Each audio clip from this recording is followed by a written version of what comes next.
namanya Helker loh. Perdananya dia muncul ya. Muncul akhirnya. Bukan hanya itu aja, kita hari ini benar-benar akan siap masuk ke dalam in-game. Dan kita bertiga sudah memastikan kalau prediksi kita ke arah Ararki Hoshida, ternyata Hayabusa di arah side lane. Dan lihat para pemain dari tim Brand Esport, ternyata Lastinya yang menggunakan Matilda kali ini Pak Pulung. Iya, di bagian tengah Saiko udah ngambil posisi di dalam rumputan. Lastinya udah mulai mendekat, mau digetok kah? Nah lo ketemu kan? Ketemu aja silaturahmi di awal-awal, masih terjalin baik. Hanya saja spiralnya udah dikeluarkan, terputar-putar, tergulung-gulung lah Lasti di Bener banget, mau dikasih tahu lagi, mau dibalesin loh. Lo tadi emang gue kayak gini nih, gue kasih tahu lo ya. Gue main gini langsung ada telur dadar di sana. Ada Saiko mereka coba untuk mengganggu, Lasti memilih untuk mundur terlebih dahulu. Tapi ada satu trap yang berhasil mendapatkan satu buah red buff kah? Oh tidak, masih ditimingin sama seorang Sin. Dua purple dan juga orange buff udah didapatkan nih. Oke, karena dulu juga track record dari Sin sendiri juga cukup baik menghelkannya. Hanya saja sekarang Saiko masih level 1, ada lele terbang, untungnya bisa dilewati ya. Yes, dia menggunakan flicker untuk mundur dibandingkan dia harus mengorbankan jiwanya. Karena kalau dia terpick off, visionnya bakal bebas banget ya Opung Wawa. Iya, dan ini ada yang aku notice ya dari arah minimapnya adalah bahwa bagaimana pertukaran terjadi. Kalau kita lihat tadi Hayabusa ngelawan Yuzong di top lane, Hayabusa turun ke bawah mau tuker lane, Yuzongnya ngikutin. Iya. Yes. Jadi mereka langsung tuker cepet. Yes, langsung ditukar kembali. Tapi kali ini Whisking bakal coba untuk farming dan harusnya lebih enak lagi karena Baxia tuh melee. Dan Baxia bukan tipikal kayak hero seperti Hayabusa yang bisa nge-dive sedikit Benar. dengan Quest Shadow-nya. Jadi kayak Tenang-tenang. tenang Itu aja, flower. masih ada bunga-bunga indah, bunga-bunga indah, bunga-bunga. Whisking masih bisa melakukan farmingan juga, solo petnya dikeluarkan. Hanya saja ada lele yang keluar dari dalam tanah langsung nge-gigit telapak kaki dari Bentar, Wan kata Wan. Z, kalau coba dipaksa, Pin ke arah sana dan Dark Nightfall udah mulai gelap, gak kedengeran apa-apa. Masih bisa first didapat challenge seorang Z. Lihat, satu kali garukan, menemukan seorang piu, piu, piu, piu, piu. Oke, Plebsi berubah aja menjadi ban dalam, berputar ke bagian bawah, ditabrak Yuzongnya, untung masih bisa menggocek. Tuker lagi, betul. Lihat, Rico langsung dari seorang Wang ke arah bawah. Tapi R7 bakal fokus ke arah seorang Lusty. Apakah bakal ada follow up damage? Tapi ternyata ada Saiko di garis depan sana. Mencoba diusir mundur ke arah belakang, terlalu panas ternyata Oli dari seorang Plabzi. Dan memilih untuk ke arah top lane harusnya dari R7 karena Hayabusanya udah mulai free dari seorang Rimo. Ya, ini ada beberapa detik waktu yang dikorbankan juga ya untuk melakukan ataupun berpindah side seperti itu loh. Ini bagian turtle juga udah mulai. Ini bakal dia. didapatkan dan ternyata kombonya dari Saiko dan Pin berhasil mendapatkan 2. 1 poin tambah langsung ada crossbow of tank harusnya dari seorang Whisking dan ternyata dapetin seorang Platzi. Double kill, Whisking Triple di kill. pos bukan kaleng-kaleng. Yoi, udah ada crossbow tank tadi yang keluar, mendapatkan 2 orang sekaligus. Walaupun mereka nggak mendapatkan ke arah turtle-nya, tapi R7 cukup tebal untuk bisa dirubuhkan oleh Ribo. Tapi Saiko memilih untuk mundur karena ada satu buah PTP Succession yang di-miss. Berhasil dihindari, Lasti menabrak, tapi sayang sekali bukan Kapusi yang berhasil mendapatkan 1 buah poin tambahan. Yes, tapi dengan melakukan rotasi yang cukup panjang tadi, Hayabusanya ada space akhirnya untuk bisa unggul secara level. 1 level dia unggul atas R7 yang harus bertukar posisi dari bawah ke atas, dari atas ke bawah kembali lagi untuk ke top lane. Tapi kali ini setup akan dilakukan oleh Ararki Hoshi dan semoga mereka bisa mendapatkan incaran mereka yaitu Hayabusa. Ya, itu tadi yang udah belum sebutin juga di awal, karena mereka akan mengorbankan waktunya ya untuk berpindah tempat. Nah, lo dicolok lagi, mau jadi apa? Udah jadi anti lompat tarik peluru, dilemparkan di ujung sana. Ada Black Dragon Bomb tapi pergi aja, terlambat sudah aksi dari Baxia, sudah bubar semuanya. Dibalikin keadaannya, bahkan mereka berhasil mendapatkan 1 buah sin. Ini bukan menjadi hal yang bagus banget, tapi dua mereka langsung ke arah seorang Lasti. Udah gak punya Purify lagi, gak ada follow up damage, tapi Saiko terkena Tone Rose lumayan sakit damage-nya dan harus mencoba untuk menjaga purple buff dari seorang Sin di arah bottom lane. Oke, dipaksa mundur untuk R7-nya. Hanya bisa melihat dari luar, outer turret mulai berubah menjadi Vandalem lagi. Soul Unity udah diaktifkan, berputar, masih menabrak juga. Udah ada Imperial Justice, terkena kah? Udah ada Phantom Execution sedikit lagi. SP yang diberikan oleh Pin, apakah Pin bisa bertahan? Tapi ternyata tidak, udah ada Revenant juga dikeluarkan. Pertempuran terjadi, R7 sedikit lagi SP-nya bertahanlah. Nah, ternyata masih bisa Ini diculik. bahaya banget, kerugian yang luar biasa untuk tim Ararki Hoshi. Dia udah dapetin 1 turret, dapetin Sin lagi kayaknya di arah middle. Ternyata udah mulai Dark Nightfall, gelap, nggak kedengeran. Dimana seorang Sin berada memilih untuk mundur dan ke arah bottom lane recall. Wah, itu R7 dapetin Vin, dapet turret di atas tuh rugi banget loh Pungwawa. Iya, kayak dia langsung ditabrak juga komit dari brand e-sport yang memang mengkalkulasikan kalau mereka bisa menumbangkan dua pemain sekaligus meskipun kena Imperial Justice tapi bisa dibalikin. Ya karena item dari seorang Vinnya belum mumpuni, tapi dari Lasti memancing keributan dengan Seeker Lemon. Wah, Seeker ini Lemon, udah apakah bakal keluar? Siaga 1 udah keluar tadi Pungwawa. Udah Oke. dipanggil lah pula tuh ya. Ini ya udah dipanggil nih ya kan, aji-ajiannya legenda, bukan sembarang legenda tapi ternyata R7 langsung mencoba untuk menuju ke arah top lane, bakal coba fokus, bakal coba diganggu Ribonya tapi di arah mid lane gak berhasil mendapatkan seorang Lasti, masih ada Purify, bakal coba diantar balik, ternyata di sana PN terkena damage cukup banyak dan Force langsung ditunggu tapi ternyata oh my god, apa yang terjadi kena sih? arrow. Terkena arrow, sayang sekali para pemain dari tim Arkeoshi. Akhirnya masih mendapatkan 1 buah poin tambahan. Kalau tadi nggak kena arrow, itu mungkin dari seorang Kaltus yang tumban.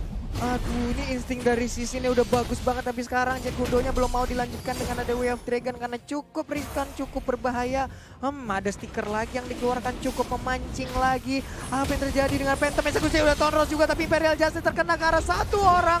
Masih bisa digagalkan oleh anak-anak brand, sayang sekali. Gak ada yang follow up, gak ada yang mengawal seorang Finn. Bahkan Psycho pun harus memilih untuk mundur karena dia bisa terlalu sakit. Bahkan coba dipaksa, Ribonya lihat Cosmo of Tank udah ada, tapi kali ini langsung ada Shadow gini dan ternyata Cosmo of Tank dari seorang WSK langsung mendapatkan satu harusnya dan memilih untuk mundur. Satu di arah top lane, keuntungan untuk tim Arkeoshi, tapi Arkeoshi lihat di bawahnya kosong, nggak ada cover. Mas Bray agak. Aduh, tapi Wan-Wannya cukup pinter sih tadi, Whiskingnya cukup pinter dia, walaupun tadi point weaknessnya udah lepas semua, cuman tetap dia mengeluarkan basic attack-nya agar di saat crossbow of tank-nya aktif itu udah bisa fix untuk mendapatkan 1 poin kill gitu. Ya, ditahan dulu biar lebih secure lah ya. Iya. Lebih secure satu, tapi di sini PR dari Arkeoshi cukup banyak kalau mengingat bahwa mereka harus kehilangan bottom lane seperti tadi. Berarti dia adalah 4 lawan 5 loh. Karena satunya tuh kosong banget, gak ada yang jaga sama sekali. Oke, tertangkap satu orang. View bakal coba di follow up oleh seorang R7. Gak peduli apapun yang terjadi. Turtle diamankan. View masih bisa selamat. Oh my god. View-nya masih bisa kabur. Sedangkan Katesi langsung ke arah belakang. Miskin yang ditumbangkan. Satu kali sabetan. Mas Haiko udah gak ada yang lawan lagi. Pisiko juga harus tumbang. Kali ini Arkeoshi terkena pressure cukup jauh. Dan bahkan dari yang harusnya dapetin 1 buah keuntungan jadi kehilangan 2 playernya, Pak Mulus. Sayang sekali tadi udah ada hoki setahun yang mulai digunakan lagi oleh Piu-nya, dia selamat dari area pertempuran. Semakin kecil lagi area pertahanan dimiliki oleh Arkeoshi. Sayang banget, sayang banget. Wah, bahkan Ribonya bener-bener dia tahu dia di pressure. Dia kabur kiri kanan, depan, atas, bawah, belakang. Kali ini dari tim Arkeoshi bener-bener kehilangan 5 turretnya. Oh my god, ini satu hal yang sulit untuk Arkeoshi. Lihat sini bener-bener diajem-ajem, diejam-ejam. Bahkan sini tak dikasih kesempatan untuk farming, Pak Pulung. Tertinggal 2 level loh untuk sekarang dan ternyata ada game pause kembali ya teman-teman yang ada di luar sana. Yuk tetap kita doakan yang terbaik buat RRQ. Dukungan kalian sangat-sangat dibutuhkan di saat-saat seperti ini. Ramein kolom komen, banjirin kolom komen dengan doa kalian yang baik-baik. Hashtag Indopred, jangan lupa likes-nya juga ditinggalin ya. Nah ini si Ribo nih. Ribo Tuh dari dulu dia di brand, dari zaman Nih. Ederman. striker bayangan yang luar biasa banget. Yap. Bisa beradaptasi dalam situasi apapun juga. Kalau menurutku adalah ketika dia melakukan perpindahan, rotasi yang terjadi dari bottom lane menuju ke top lane, itu udah bagus banget. Itu inisiatif yang berarti bahwa dia mau mengakui kekalahan di lane-nya dia. Yap. Dia pindah. Karena biasanya kan ada kan yang, misalnya gue bisa coba lah, gue lawan, akhirnya gue bawa kan sampai lane game. Tuh. Dari pemain-pemain seperti ini, mereka tidak menginginkan hal tersebut. Mereka tetap menginginkan keunggulan meskipun setipis apapun itu juga. Iya.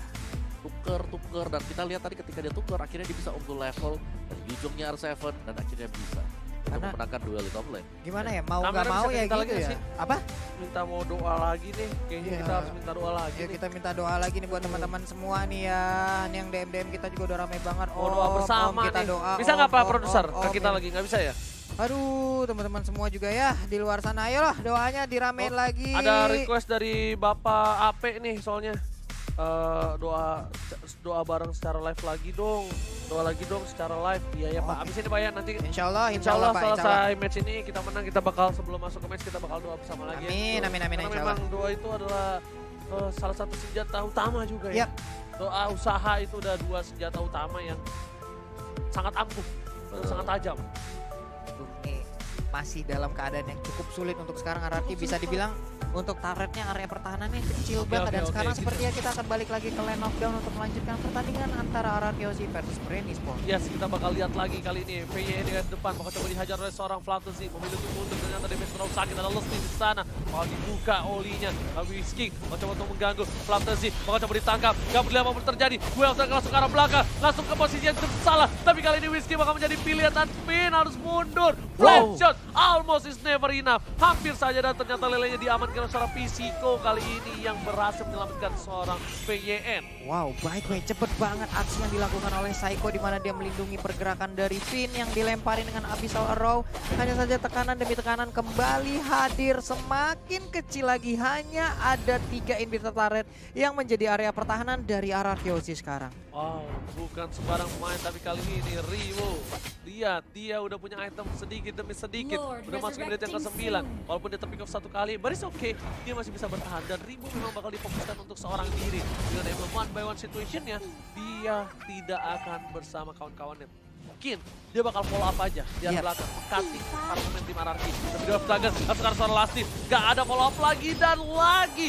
Agak sedikit miskomunikasi dari tim RRQ Hoshi sepertinya untuk kali ini ya, Oppo. Ya, agak berat dari mereka juga tampak kalau mereka gak mau terlalu komit. Agar tidak terculik, agar tidak terjadi kejadian-kejadian yang tidak diinginkan. Sementara untuk Brand sendiri ketika mereka sudah melihat hal tersebut, mereka semakin memaksimalkan peluang mereka untuk bisa menculik satu demi satu. Yes, benar banget. Tapi scene-nya hati-hati. Di situ ada Hayabusa, hampir bertemu di arah mid lane. Udah mulai coba dibuka vision oleh seorang Pisiko dan Pisiko bakal berada di gas depan.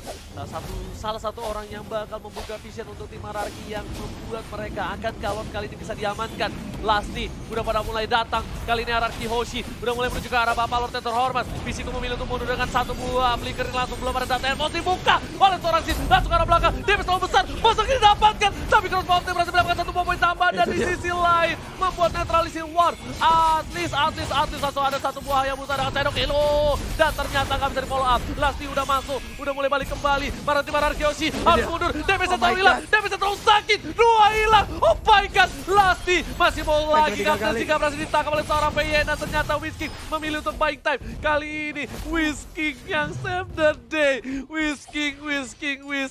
Kalau nggak ada Whisking mungkin nggak ke distract dari para pemain dari tim Brand Esports. Aduh nih Whisking pun sampai masuk ke dalam rumputan yang ada di bagian oke, terkena efeknya. Tapi terkeluar ditabrak lagi, dikeroyok habis-habisan. Ada high end ini dimiliki oleh Ribo. Selesai sudah Whisking untuk waktunya nge-buying time dari tadi. Tapi ternyata sekarang kita lihat aja Phantom Execution-nya, Tonrose-nya, segitiga bermuda sakit banget. Langsung hilang ditelan bumi loh. Ini mau nggak mau mereka harus melakukan split bersih dari sini. Cuma mulai gangguin dari Dark Knight Falls. Ketika dia di robbing, Dark Knight Falls kabur. Romi lagi ke atas, clear lagi. Kalau mereka udah mulai lord Dark Knight Falls untuk ngeganggu aja. Itu harus dilakuin sih, karena kalau enggak ditakut-takutin aja brandnya, jangan di-teamfight. Karena mereka lagi kalah power untuk kali ini Oppo. Betul. Lagi ketinggalan banget sih kalau kita lihat dari segi item-itemnya tadi. Bahkan level sendiri ya, antara Sin dan juga Kalzi ada 3 level perbandingan di sini gitu loh. Level 15 dan juga level 12 dari sisi item tadi udah punya apa juga ya, udah punya Endless Battle, Raptor Macet juga, lalu ada Heptasis juga. Ini membuat kekuatan dari Kalzi itu sendiri ya jauh lebih unggul daripada pemain-pemain yang dimiliki oleh RRQ Hoshi. Kalzi Gitu. sebenarnya kalian slotnya nggak ting-ting-ting ya. Tapi Iya. dia on point. Dia on point banget tau. Bukan ting-ting-ting, kan ada yang fast hang banget. Ada yang fast hang. Nah dia tuh nggak yang tipikal ting-ting-ting kayak Ini gitu. fast damage sih kalau kayak begini jatuh. Iya Om nih dia Langsung tadi nge-burst. masalahnya nge-burst banget. Risiko udah berada di arah belakang. Mau coba Dante Falls dikeluarkan menuju Oke. ke arah seorang Courtesy. Masih bisa bertahan, bahkan Sin harus tumpakin. Oh my god, Sin hilang lagi dan lagi para pemain dari tim RRQ Hoshi. Kali ini gak berhasil mendapatkan 1 poin tambahan. Bahkan VYN yang tumbang. Ada yang my di God. luar sana. Double kill Ribo. didapatkan, Ribo masih mau lebih. Oh my god, ini bisa R7. bercanda. SM ditumbangkan. Tersisa seorang Whisking akan mempertahankan 1 match lagi. Tapi ini gak mungkin. Whisking terkena lele. Para pemain dari tim Brand Esports masuk. Dan kita terkena wipe out. Brand Esports mengamankan game yang ketiga. Oh my god, ini dia game ketiga jatuh kepada Brand Esports lagi. 2-1 skor sementara